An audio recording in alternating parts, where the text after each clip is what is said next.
Në Tiranë, kryeministri Sali Berisha tha sot se Shqipëria do të rrisë rolin e saj në të gjithë misionet e NATO-s. Këto komente kryeministri shqiptar i bëri gjatë fjalës së tij në hapjen të mbledhjes së ministrave të mbrojtjes të vendeve të Evropës Juglindore, ose siç njihet ndryshe procesi SEDM.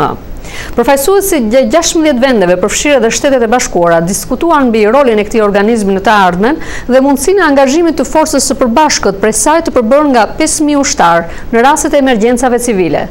Në Tirana e sjell Hollësit, korrespondenti ynë në Tiranë, Armand Mero. Kryeministri Sali Berisha përfitoi sot nga takimi i ministrave të mbrojtjes të vendeve të Evropës Juglindore, ku pjesa dërmuese e tyre janë dhe vende anëtare të NATO-s, për të rikonfirmuar angazhimin e Shqipërisë për të qenë e gatshme të kontribuojë në çdo mision të aleancës.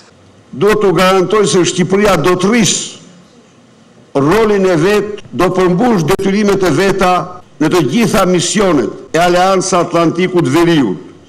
Në këtë kontekst ne po punojmë për formimin e një batalioni të mundshëm për ta shpalosur aty ku ta lyp Aleanca e Atlantikut të Veriut.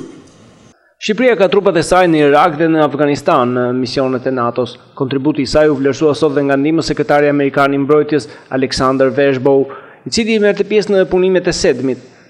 Kjo organizat përfshin 16 vende. Kryeministri Berisha tha sot se edhe Kosova do të ketë vendin e saj, por kjo duket se nuk i përket një të ardhme të afërt, pasi si sqaroi dhe ndihmës së sekretarit amerikan i shtetit, Kosova ende nuk ka një ministri mbrojtje dhe një ushtri të saj.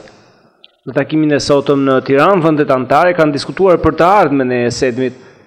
Ardhmja e SEDM-it në kontekstin siç e përmenda edhe më sipër të integrimit të rajonit në NATO edhe në Bashkimin Evropian, në kuadër padyshim edhe në kontekstin e problematikave financiare që po ballafaqojnë në këtë shekull, po kështu edhe në kontekstin e problematikave të emergjencave dhe të krizave të mundshme në rajon.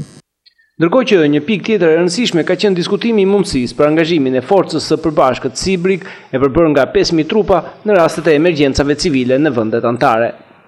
Për Zërin e Amerikës, Armand Mero, Tiranë.